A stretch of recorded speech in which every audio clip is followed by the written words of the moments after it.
अस्सलाम वालेकुम स्टूडेंट, आप देख रहे हैं मेरे यूट्यूब चैनल तालीम तरबियत की दुनिया। मैं हूं Mohammad Yasir Iqbal.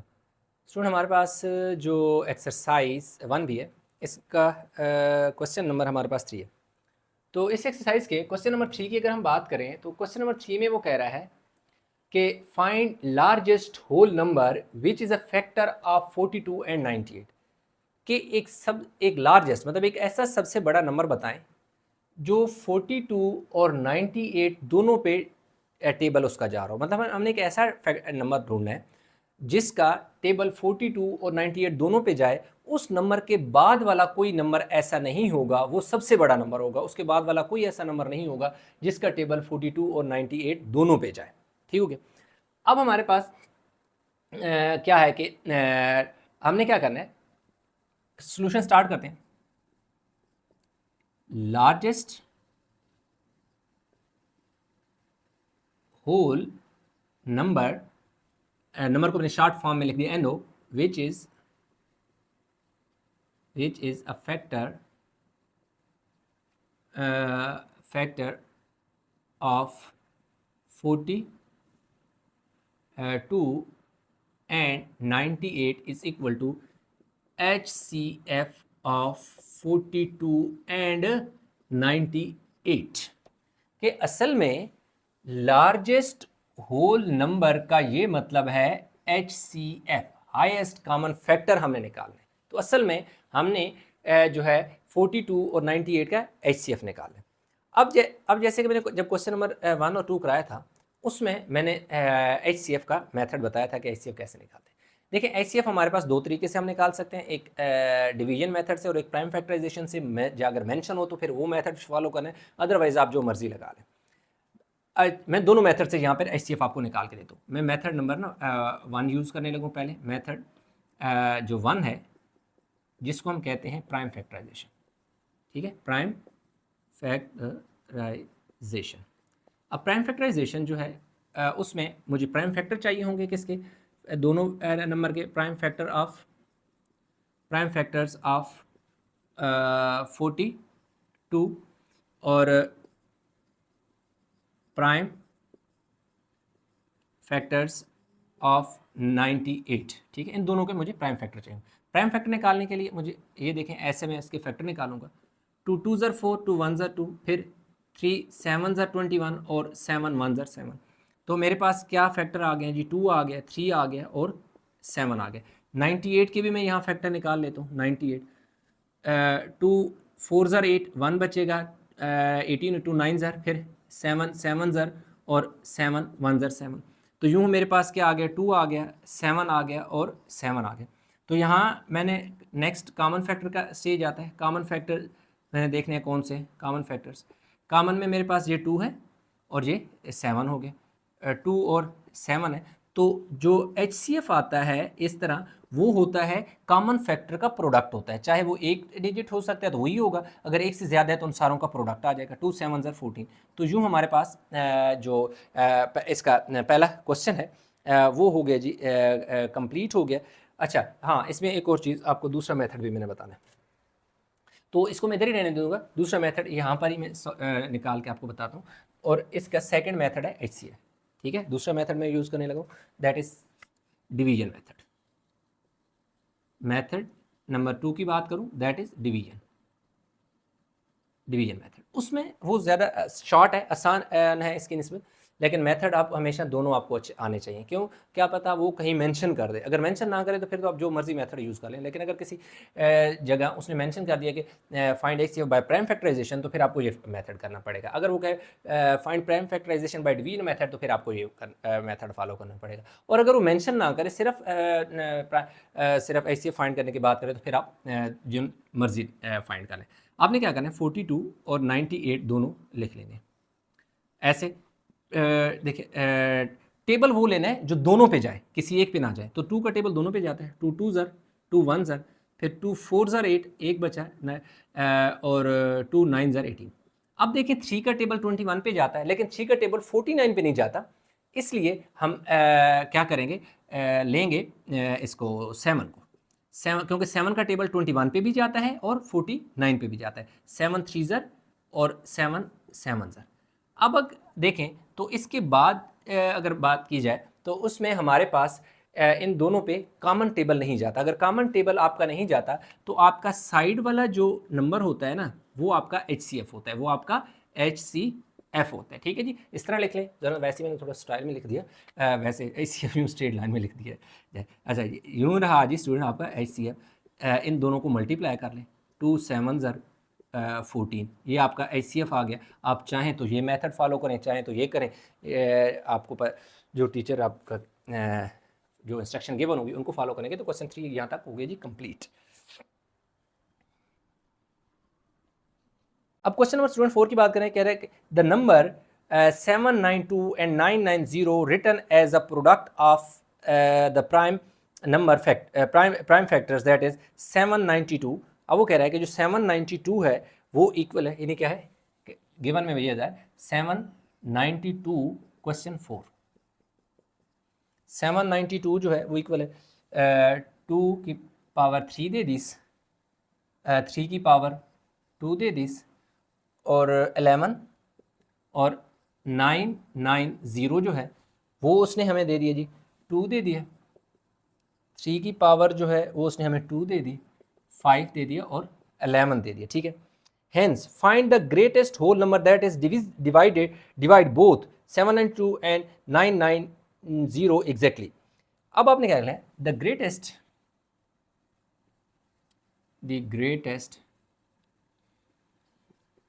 Greatest whole number की बात करते हैं। यस, ग्रेटेस्ट होल नंबर को मैंने शार्ट करके लिख दिया, होल नंबर दैट इज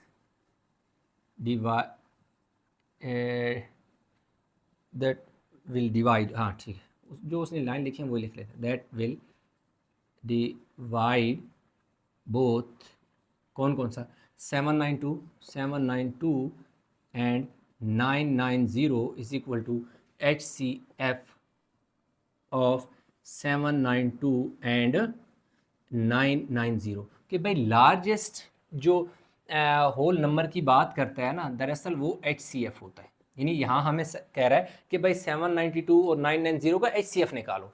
यहाँ पर उसने हमें थोड़ा काम आसान करके बता दिया, आसान काम करके ये दे दिया कि उसने हमें प्राइम फैक्टर ऑलरेडी ये निकाल के दे दिए, हमारा काम आसान कर दिया।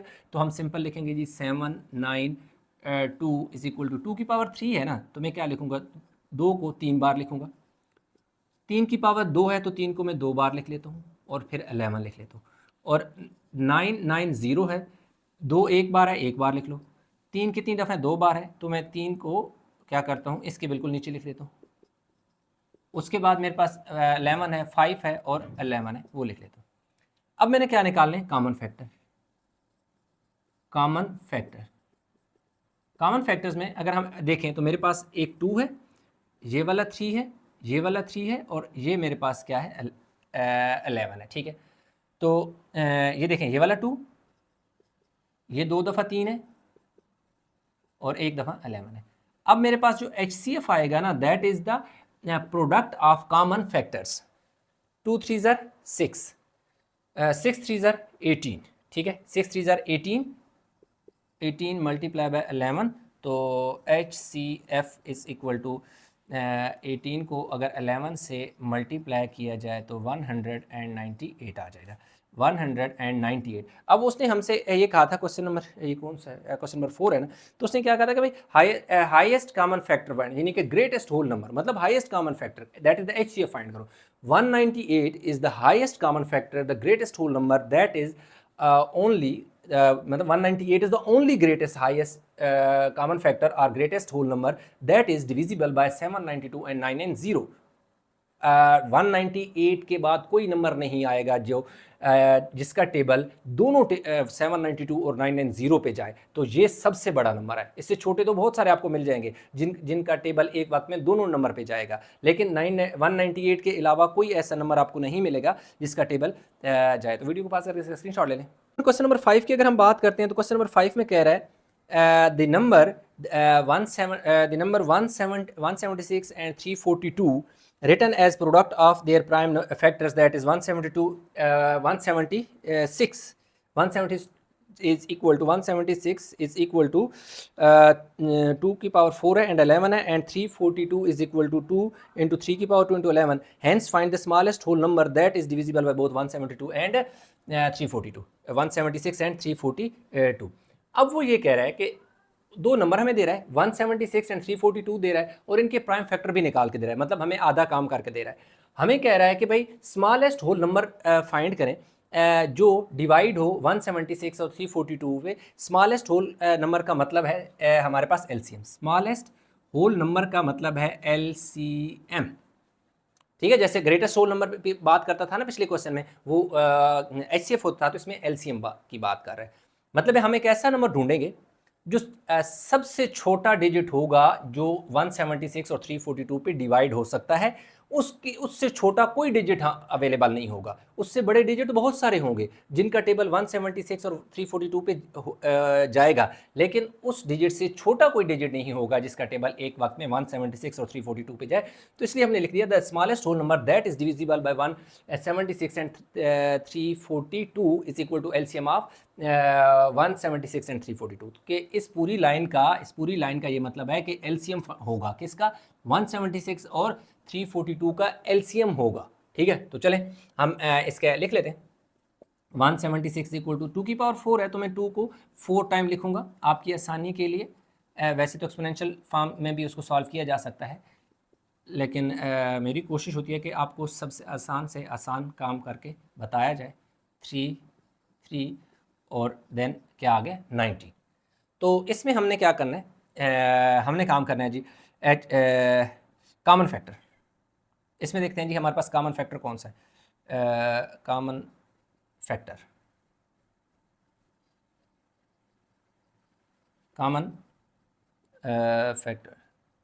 अगर हम देखें कॉमन फैक्टर्स में हमारे पास क्या आ जाएगा, 2 है, सिर्फ 2 कॉमन फैक्टर में. उसके अलावा हमारे पास कोई नहीं है कॉमन फैक्टर के अलावा, और इसमें ऐसा कोई नहीं है. फिर हमारे पास बारी आती है जी नॉन कॉमन फैक्टर की.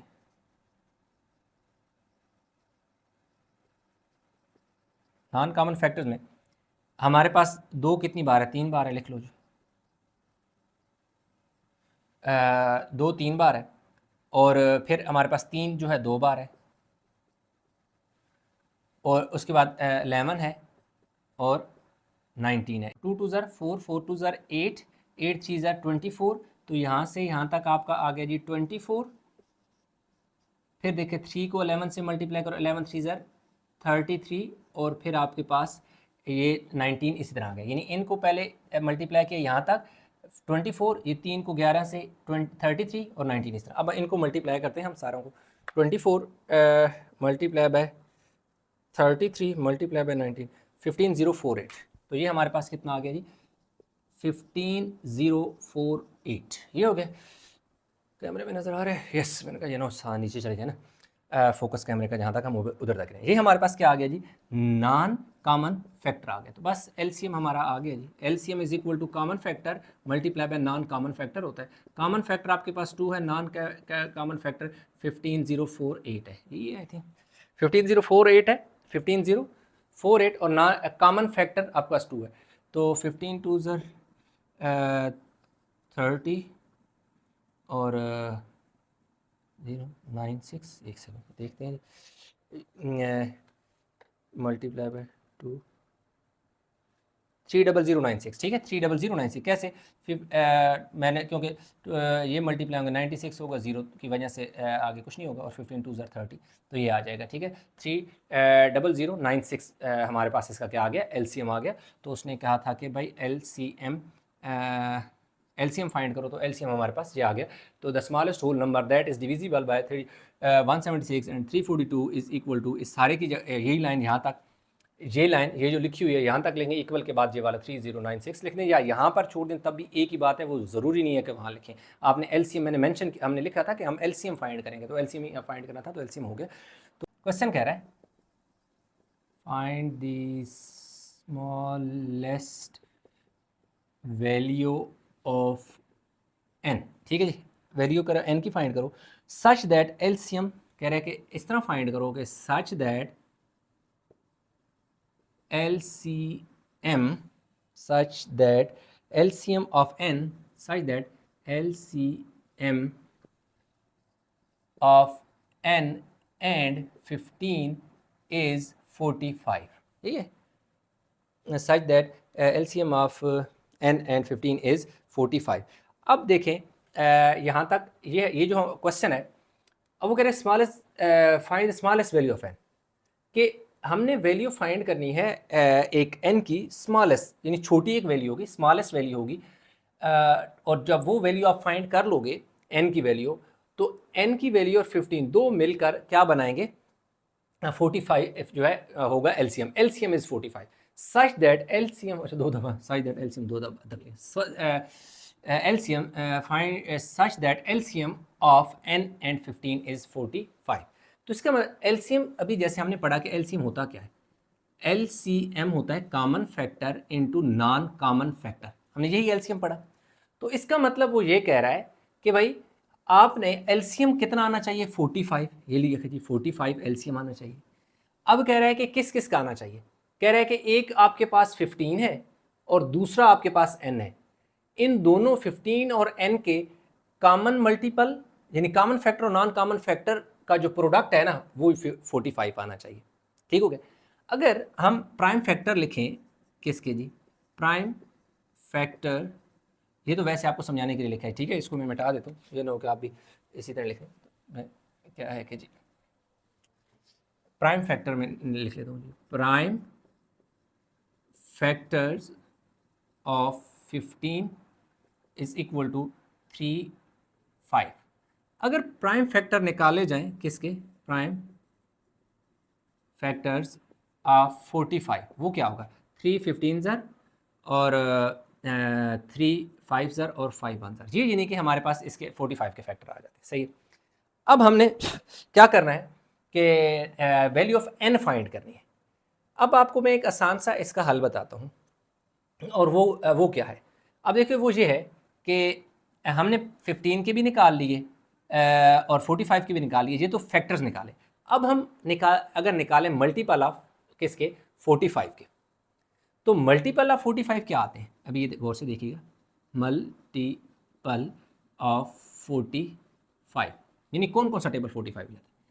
अब देखें 1 का टेबल 45 पे 45 टाइम जाता है, यानी 45 क्या, इसको थोड़ा देर कर लिख लेते हैं, 1 का टेबल 45 पे जाता है, 1 के बाद 2 का टेबल 45 पे जाता नहीं, 3 का टेबल 45 पे 3 15 ज़र 45 होता है, यानी ऐसे 45 को ना डिवाइड करो किससे, 3 से, 3 1 ज़र 3, एक बचेगा ऊपर से 5, 3 5 ज़र 15। 3 के बाद 4 का टेबल नहीं जाता, 5 का टेबल जाता है, तो 45 पे अगर 5 का टेबल लेके जाएं तो 5 9 ज़र 45, यानी कि 5 के साथ क्या आ जाएगा, 9 आ जाएगा। ये सारे इसके क्या है, मल्टीपल है। अब अगर देखें 45 तो क्योंकि हमारा LCM है और 1 तो किसी खाते में नहीं आता, 1 तो हर जगह होता है ना, तो इसका मतलब है 45 भी मेरे किसी काम का भी नहीं है और 1 भी किसी काम का भी नहीं है, ठीक हो गया। फिर बारी आती है मेरे पास अगर देखें इस 15 की, तो 15 तो उसने हमें दे दिया, इसका मतलब है कि ये भी मेरे काम का नंबर नहीं है, क्योंकि 15 तो उसने एक मुझे दे दिया। फिर हमारे पास नंबर कितने रह जाते हैं, नंबर हमारे पास रह जाते हैं 3 रह जाता है, 5 रह जाता है और 9 रह जाता है। अब अगर इस 3 5 और 9 को देखें तो ये तो 15 के फैक्टर हैं, ये देख सकते हैं 15 के 3 और 5 तो इसको 3 और 5 तो इसके फैक्टर हैं, ये तो ख़त्म हो गए, ये भी उड़ गए, तो फिर पीछे क्या बचा, 9, तो इसका मतलब है मिसिंग नंबर क्या था, 9, तो n की वैल्यू क्या होगी, 9 होगी। तो अब देखें उसने क्या कहा था कि भाई आप क्या करें कि n का और 15 का, एक नंबर तो 15 है ना, दूसरा नंबर मैंने आपको कहा कि n होगा 9 होगा। अब 9 और 15 का जो LCM क्या होगा हमारे पास 45 होगा। तो मैं अभी देखें 15 का, 9 और 15 का LCM 45 है, फाइंड करके मैं आपको बताता हूँ। ये देखिए 9 है और ये 15 है, टेस्ट कर रहा हूँ, 3 3 ज़र 9, 3 5 ज़र 15, देखिए 3 1 ज़र 3 और 5 इसी तरह, फिर देखें 5 1 और 1, तो ये देखें 3 multiply by 3 multiply by 5 is equal to कितना आता है 15 45, 3 3 ज़र 9, 9 5 ज़र 45 आ गया। एलसीएम यही होता है ना कि इन सारों को, बल्कि यहाँ पे रुक जाओ तो आपको सिखाया कि यहाँ तक रुक जाओ, ये देखो एल शेप बन जाती है और इन सारे नंबर को जब मल्टीप्लाई करते हैं 3 3 ज़र 9, 9 1 ज़र 9 और 9 5 ज़र 45, तो इसका मतलब है कि जो the value of n will be 9. LCM of 9 and 9 and 15 will be 45. इन दोनों का 9 और 15 का एलसीएम 45 होगा। बस इतनी सी बात है, इतना सा क्वेश्चन है। ये आपको एक तरीका बताया। वैसे आमतौर पर एक शार्ट तरीके से टीचर करा देते हैं, वो लिखकर मतलब इनके फैक्टर और 3 की पावर को 9 क्या कहते हैं, smallest value of n is equal to 9 लिख देते हैं, smallest value of n LCM. या आप इस तरह भी लिख सकते हैं द स्मॉलेस्ट वैल्यू, चलिए जी इस लिखें, the smallest value of n will be 9 and LCM of 9 and 15 will be 45। बस इतना सा क्वेश्चन है, इतना आपने काम कर लेना है। तो आपको ये क्वेश्चन नंबर 6 जो है कंप्लीट हो गया। आई होप कोई क्वेश्चन समझ आया होगा। कोई कन्फ्यूजन है तो नीचे ज़रूर बताइए। वीडियो को लाइक करें, शेयर करें, चैनल सब्सक्राइब नहीं किया तो चैनल को जरूर सब्सक्राइब कर लें।